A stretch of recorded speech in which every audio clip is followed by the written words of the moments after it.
Well, the winds of change are blowing, the tides are shifting, and sexy is not so sexy anymore.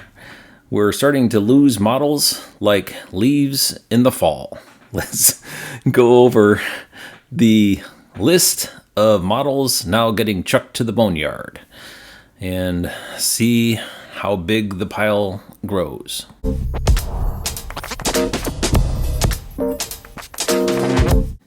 So the list is very long of cars that have been pulled. One of the things that is kind of interesting, though, this is just going to be covering like the past 6 months or something like that. One of the things that's going to be interesting, though, is that it was in 2025 we were losing EV models, but they were from startups like Fisker, Lordstown Motors, places like that. What was the name of the delivery vehicle that was getting Canoo? Canoo also fell by the wayside. And the thing when those startups go under, you're kind of having a difficult time maintaining your car. Like I know Fisker owners are having a difficult time keeping their cars running, and there's kind of a community grassroots effort in order to sustain those cars. But when an OEM pulls a model, all they're doing is discontinuing future production. But the nice thing is those cars are still serviceable through the dealership network. That when an OEM puts their badge on a car, it retains serviceability for the life of the vehicle. So although future models might be pulled, anyone who is currently an owner at least still has the advantage of the support for the underlying dealer. So the list that's going down here, I personally think, and well, tell you what, let me leave my summary for the end and let's just kind of get into it. And first off, two of the big ticket items were the battery plants that got repurposed in order to have their production funneled into data center battery storage, which is an increasing problem. I don't know if people have heard what's going on in Memphis with Elon Musk's macro hards. Actually, I think macro hard is an awesome, but there's a data center supporting XAI out of Memphis, and they have their own electric plant that they're generating electricity for. And this whole situation where AI-centric data centers are sucking in a lot of juice, needing battery storage is a reoccurring theme, and apparently demand is insatiable. And so two battery plants have recently been repurposed from electric vehicle production to having their batteries be put into products for data center offset. And those are Spring Hill, Tennessee, the Ultium plant that was slated to be supporting General Motors, and the Blue Oval plant in Kentucky for Ford. Both of those have been repurposed. And apparently with General Motors, they were able to support with their current production out of Warren, Michigan. I'm sorry, not out of Warren, Michigan, out of Ohio. What is the name of the town? I apologize, it escapes me right now. But their main Ultium plant in Ohio is able to support, I believe, enough battery production for 300,000 electric vehicles, and their burn rate last year was a little bit over 100,000. So they figure they got a lot of ceiling to go in that one battery plant before they need to fire up the additional one in Spring Hill. So temporarily, what they're going to do is keep production going and rehire some of the workers that had been furloughed as a result of it getting shuttered in order to produce batteries for data centers. And it's kind of like a win-win situation right now while we're waiting for capacity for the demand for electric vehicles to increase. So those are the two big ticket items, the two battery plants. And then you really can't argue that the overshooting of the expectation for EV demand is the reason why these are getting repurposed, but that is clearly what is happening. Also, I think there was a little bit of fear from the OEMs about this whole electric vehicle adoption, and so they basically threw the jello at the wall to see what would stick. And what we're seeing now is the peel back of the models that were not doing well. Like when you look at the sales numbers of these models we're getting ready to go through, by and large, they were very low, at least below expectations from the OEM. Okay, so first off, I'm going to start with the Ford F-150 Lightning because I think that's kind of the first domino that fell in order to get these other ones to start clicking along as well. And we can't argue that the change in federal government policy had some part to play. We had the clawing back of the federal tax credit for electric vehicles that was clawed back very quickly in the Trump administration's assumption of power. And also there was apparently tariffing that was messing with some of these companies' ability to produce electric vehicles and get them on the streets in the United States as well.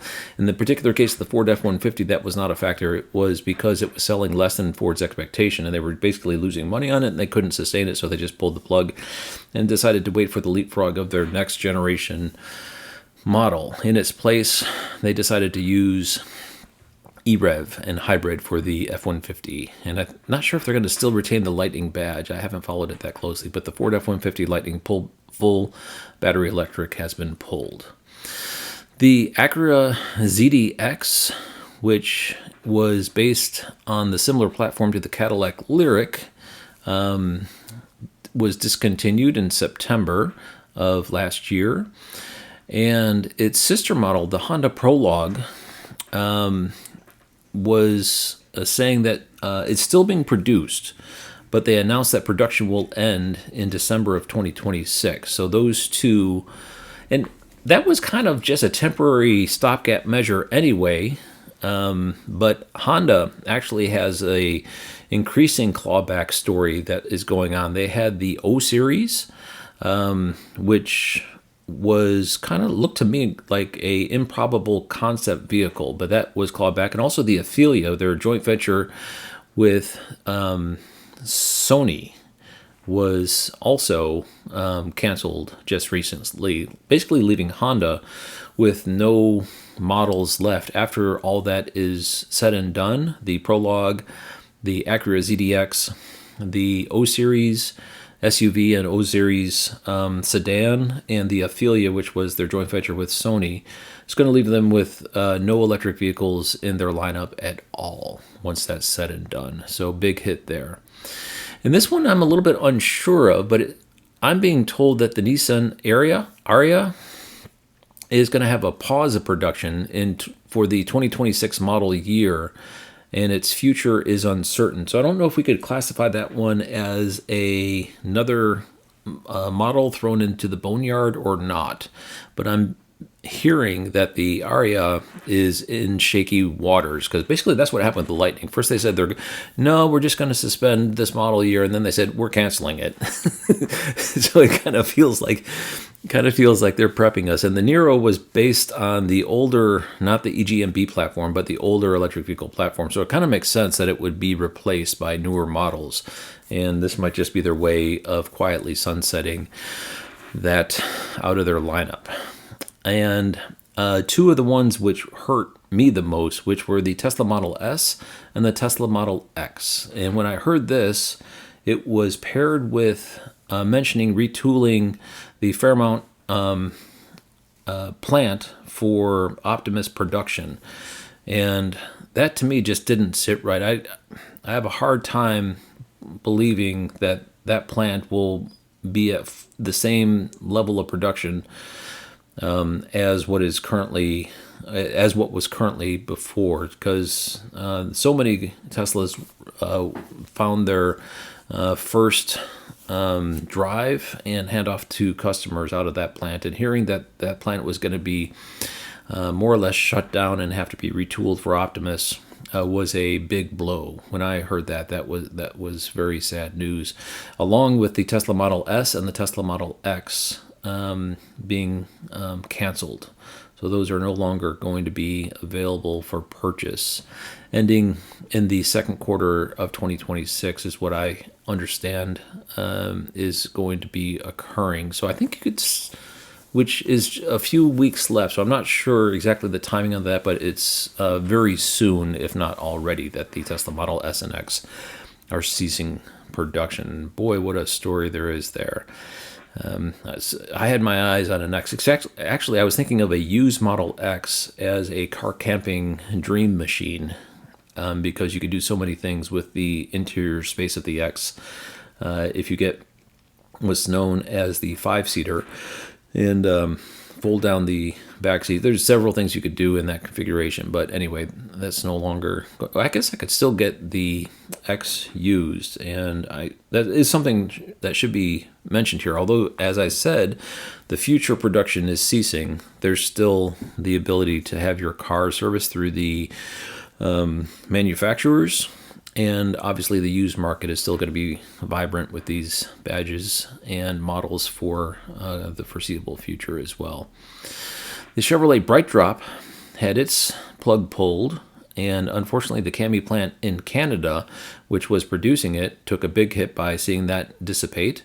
And in its place, we're hearing that Hyundai and GM are going to be producing a delivery vehicle with a shorter range. And I'm not quite sure why the Bright Drop didn't take off. In my mind, it really was a slam dunk for total cost of ownership of last mile services in all kinds of different ways. You could use it as a man in the van repair vehicle.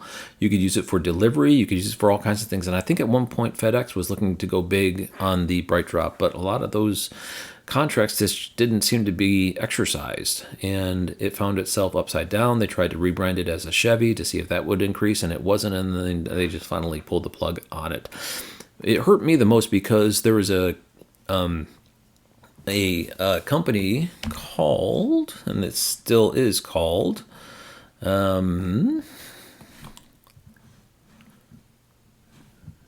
Grounded, that was using the Bright Drop in order to create a camper van that was, in my opinion, the meanest machine on the face of the earth. It was really cool, and you could customize the interior to multiple different use cases, and I kind of had spent many hours daydreaming on what my Bright Drop was going to look like when I had an extra $200,000 sitting around collecting dust.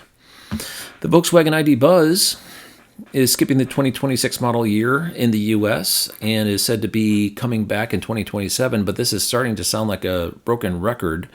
But we're being told that the ID Buzz of the United States will be back for the 2027 model year. And how those production runs actually work, it's actually not that much of a stopgap if they follow through with what they're saying, and they're not going to actually pull the plug in 2027 like some of these other companies have been doing. So the ID Buzz might just be on pause for a short spat in the beginning of 2026, and we might see it in the tail end of 2026 as 2027 model years start to hit the streets, typically in the fourth quarter or so. Or it might be gone for good. But it seems to be selling well in other areas of the world, so I can't imagine it would be yanked completely. And I think that just about summarizes. There's one additional one, the Genesis Electrified. I'm being told that it had poor sales, and it basically collapsed in the second half of 2025. And that one also is on the boneyard heap. So, in summary, I know it's kind of a long string of cars that have been yanked out of circulation or will soon be yanked out of circulation, at least for future production. But again, what I am personally seeing is that these models were low volume anyway. The Tesla Model S and X have been rumored to be pulled for quite some time. I watch Dylan Loomis's Electrified rather routinely, and he's been calling that out now probably for 6 months, saying that those were going to get yanked, and sure enough, it happened. The Chevrolet Bright Drop, that was really no surprise. The Honda Prologue was already on the chopping block from its inception. And so some of these other ones, it was kind of a bit of a surprise, especially the Ford F-150 Lightning. I think a lot of people were expecting that one to be a lower volume, sustained by Ford product until they got their next generation vehicle on the roads, but that didn't pan out. Apparently, the bottom line was just a little bit too red in order to keep it running. So anyway, my personal opinion is, although this sounds like a lot of bad news, all it is culling the herd. And the Hyundai Ioniq 5 is doing well. There's several models and underneath various badges in General Motors which are doing well. The fan favorite Chevrolet Bolt will be back for a limited run for, I believe, 2 years. The Cadillac brand is doing very well with its electric vehicles. Mercedes is doing very well with its new electric vehicles. Obviously, BMW has some Neue Class 1s, which are coming down the pike, which looks to be very compelling. So it's just a refreshing of the environment. So although my personal opinion, these have been kind of flash in the pan news stories indicating bad news for electric vehicles, I just see it as part of the whole process of cars getting refreshed as the industry has been doing for decades. So we're just seeing it, and because we're a little bit shell-shocked from the change in federal administration and other things occurring, some of the expectations were overinflated for electric vehicle adoption early on, in my opinion, and now we're starting to see a more sober climb, especially if you look at it from a global scale. The climb is very encouraging. In the United States, it's a temporary dip, but likely that's only because of the loss of the $7,500 tax credit. Will snap back similar to the way Germany did, and start to see growth here in the second half of 2026. And what we're looking at now is just a simple industry readjustment as changes are necessitated. Thanks for watching.